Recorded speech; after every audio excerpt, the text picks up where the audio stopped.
में जल्द सरकार का गठन होगा। शपथ ग्रहण के लिए सही समय और मुहूर्त तय किया जा रहा है। मंत्रिमंडल में प्रतिनिधित्व को लेकर सहयोगियों में बातचीत जारी है। सभी सहयोगियों को उनकी जीती हुई सीटों के अनुपात में भागीदारी मिलेगी।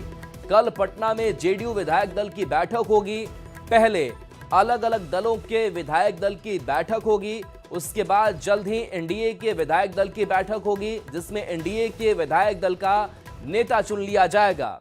जेडीयू के राष्ट्रीय कार्यकारी अध्यक्ष संजय झा दिल्ली एयरपोर्ट के लिए निकले और बताया जा रहा है कि ये रवानगी होनी है, तो हलचल जो है वो बढ़ी हुई दिखाई दे रही है। जल्द सरकार का गठन हो जाएगा। अमितेश हमारे साथ न्यूज 18 संवाददाता जुड़े हुए हैं। अमितेश, सरकार गठन की अब कवायद तेज है, क्या हलचल, किस तरीके से बातचीत रणनीति?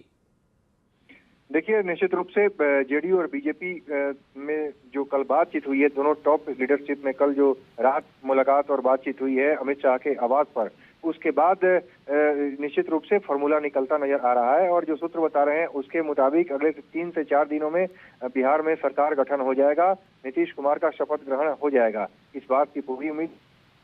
कल जब जेडीयू के विधायक दल की बैठक हुई, उसमें नीतीश कुमार को नेता चुना जाएगा। इसके अलावा बाकी सहयोगी दल भी अलग अलग अपने विधायक दल की बैठक करेंगे, उसमें अपना नेता चुनेंगे। और उसके बाद एनडीए का एक जो विधायक दल है, एनडीए के विधायक दल की एक साझा बैठक होगी।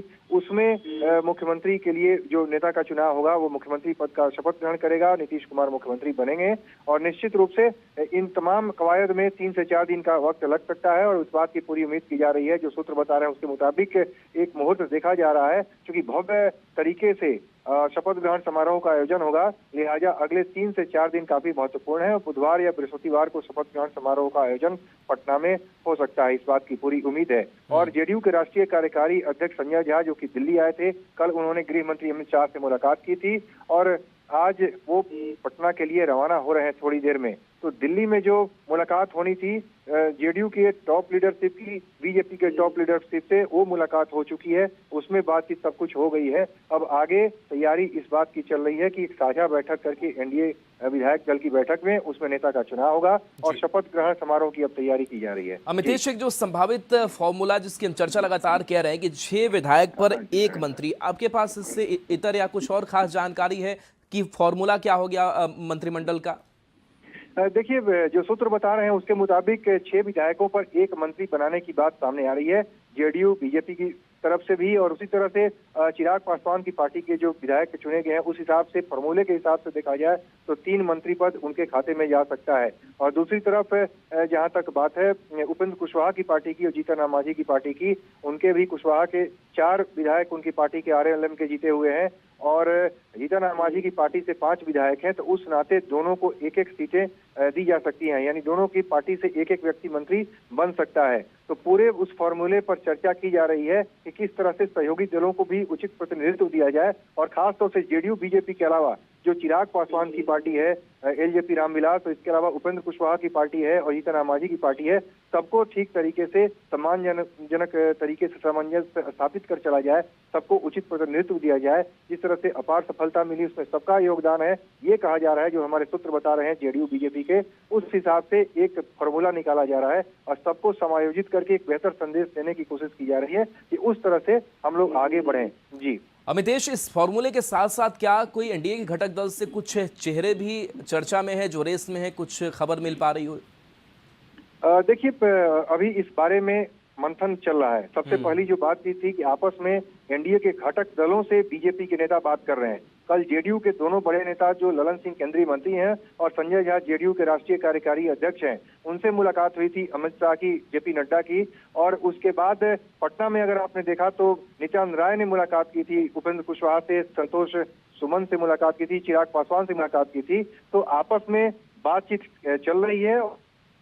जो नेता हैं वो सहयोगी दलों को साधने की पूरी तरह से कोशिश कर रहे हैं, उनसे चर्चा कर रहे हैं। इसलिए अभी फॉर्मूला निकाला जा रहा है कि किस तरह से आगे बढ़ा जाए। और निश्चित रूप से बीजेपी की तरफ से मैसेज कन्वे भी किया जा रहा है कि एक फॉर्मूला मुख्य रूप से देखा जाए तो जेडीयू बीजेपी में ही बात होनी थी, क्योंकि जेडीयू बीजेपी दोनों की सीटों की संख्या लगभग बराबर है। इस बार जेडीयू पिछली बार की तरह काफी कम नहीं है, काफी पीछे नहीं है बीजेपी के मुकाबले। लिहाजा जेडीयू बीजेपी में मुख्य रूप से फॉर्मूला तय होगा और उसके बाद बीजेपी के ही नेता पासवान से, उपेंद्र कुशवाहा से और जीतन मांझी की पार्टी से।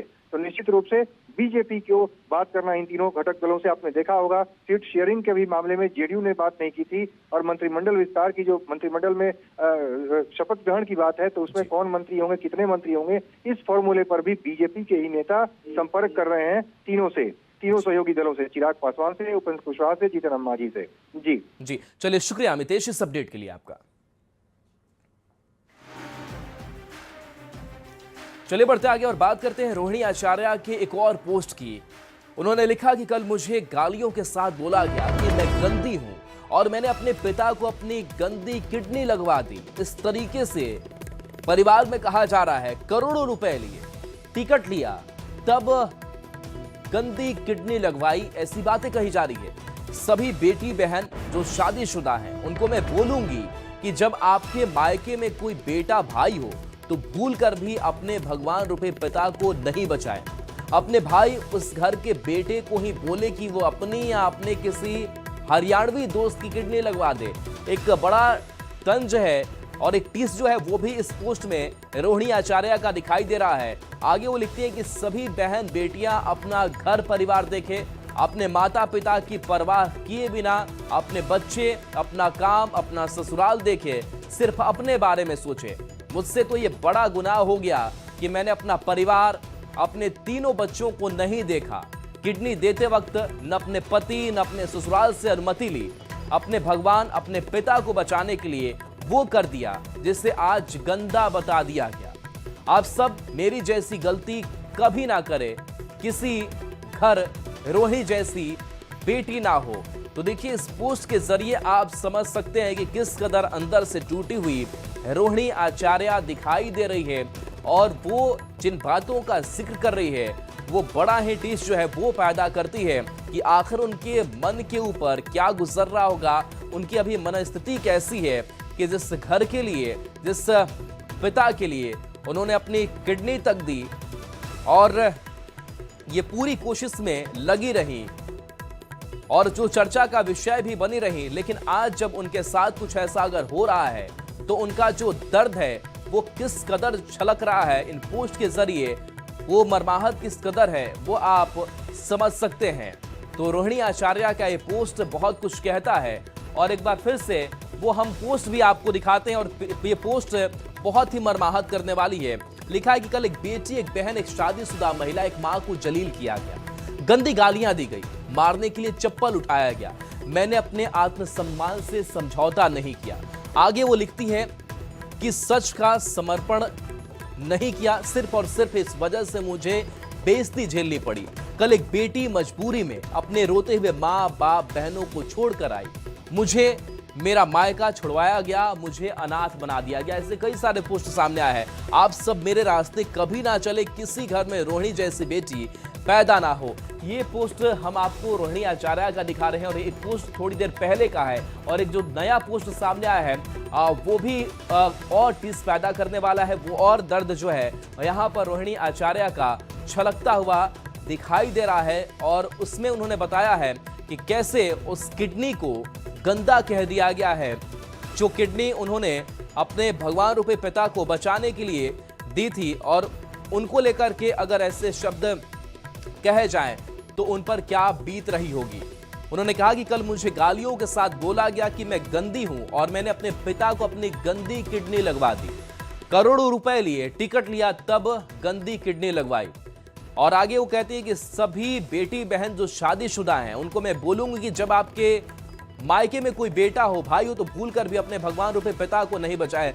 रवि एस नारायण हमारे साथ, न्यूज 18 संवाददाता। रवि, ये जो सबसे नया पोस्ट सामने आया है ये बहुत कुछ कहता है कि उनको ये तक बोला गया कि आपने गंदी किडनी लगवा दी इस पोस्ट के जरिए, और आप क्या कहेंगे? देखिए, रोहिणी आचार्य ने कल से नाराजगी लगातार जता रही थी, और जिस तरीके से उन्होंने घर छोड़ा, परिवार छोड़ने की बात कही और पार्टी राजनीति से संन्यास लिया, वहां तक तो बात ठीक थी, लेकिन लगातार ये सवाल उठ रहे थे कि आखिर ऐसा क्या हुआ जिसके कारण घर से निकलना पड़ा। लेकिन अभी थोड़ी देर पहले जिन शब्दों का उन्होंने प्रयोग किया है और जिस तरीके से उन्होंने अपनी व्यथा व्यक्त की है, वो बेहद चौंकाने वाला है। और जिसमें साफ तौर पर उनके शब्दों से लगता है कि वो कितनी व्यथित है। उन्होंने जो बातों उन्होंने कही है कि कल मुझे गालियां के साथ बोला गया कि मैं गंदी हूं, और साथ साथ उन्होंने कह रहे हैं कि उनकी गंदी किडनी जो है वो लगवा दी है। और ये कह रही हैं कि मैं बोलूंगी कि जब आपके मायके में कोई बेटा भाई हो तो भूलकर भी भगवान रूपी पिता को नहीं बचाएं। ये बहुत ही कड़े शब्दों का इस्तेमाल उन्होंने किया है, और ये बताता है कि रोहिणी आचार्य जो है वो किस तरह दुखित है और यहाँ से परिवार से निकल करके दिल्ली पहुंचे हैं। सबसे बड़ी बात है कि इन तमाम मसलों में आरजेडी के तरफ से अब तक कोई भी बयान या कोई भी पक्ष जो है वो नहीं रखा गया है।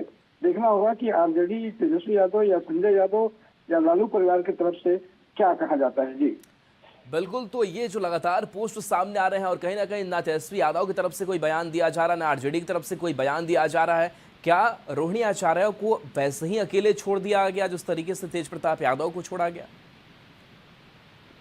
देखिए, निश्चित रूप से कहीं न कहीं परिवार में जिस तरह से कलह हो गई है और तेजस्वी यादव जो है उन पे सवाल खड़े कर रही है, संजय पे सवाल खड़े कर रही है, लेकिन सबसे बड़ा सवाल ये है कि अगर मान लिया कोई भी नाराजगी अगर परिवार में है और ऐसे में अगर परिवार छोड़ के जा रही है तो रोका क्यों नहीं गया? क्या ऐसी स्थिति कैसी बन गई कि परिवार के तमाम लोग जो हैं वो उसको ठीक नहीं कर पा रहे हैं, उसको रोक नहीं कर पा रहे हैं?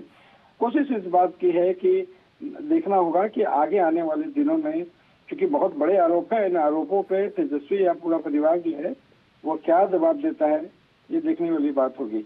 जी चलिए, शुक्रिया रवि इस अपडेट के लिए आपका। तो देखिए, पोस्ट भी हम लगातार आप तक हम पहुंचा रहे हैं कि उस पोस्ट में लिखा क्या गया है, किस तरीके से जो मन व्यथित और इस व्यथित संदेश को इस पोस्ट के जरिए उजागर किया है रोहिणी आचार्य ने, और कहा कि आप समझिए कि मैंने अपने पिता को बचाने के लिए अपनी किडनी दी और उस किडनी तक को गंदा बोल दिया गया कि आपने गंदी किडनी लगवा दी। और इस तरीके से अगर घर में कुछ कहा जाता है तो वो पीड़ा साफ तौर पर इस पोस्ट के जरिए दिखाई दे रही है। एक के बाद एक कई पोस्ट जो है वो रोहिणी आचार्य के सामने आए। ताज्जुब की बात यह भी है कि ना आरजेडी की तरफ से और ना ही तेजस्वी यादव हो, राबड़ी देवी हो, लालू प्रसाद हो, इनकी तरफ से कोई अपना पक्ष रखा जा रहा है। वो देर रात का वक्त होता है और रात में ही वो घर से निकल पड़ती हैं और कहती हैं कि मैंने अपने आत्मसम्मान को झुकने नहीं दिया और मैं उस घर को छोड़ करके चली आई।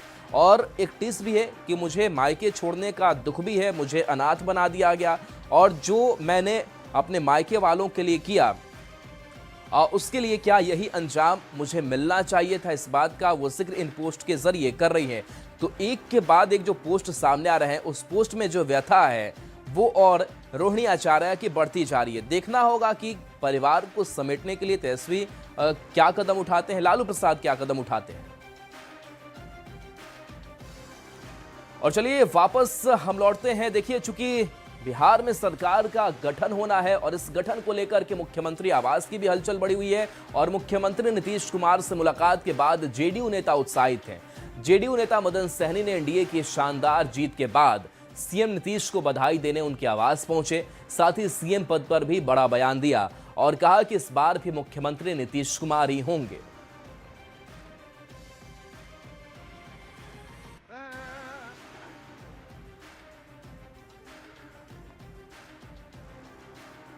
रिजल्ट तो अप्रत्याशित नहीं हम लोग कहते हैं, इसलिए कि हम लोग ये पहले से स्लोगन भी था ना कि 2025 फिर से नीतीश और 225, तो वो आंकड़ा तो लगभग हम लोग छू ही लिए हैं। और जो 2010 का भी हम लोग इतिहास दोहराने का हम लोग बोल रहे थे वो उसके भी करीब चले गए। तो ये तो जीत पर हम लोग को आशीर्वाद पहले भी देते रहे हैं, आज भी दिए हैं आशीर्वाद, और अच्छे से काम करने का उन्होंने कहा है कि हम लोग और अच्छा से काम करेंगे।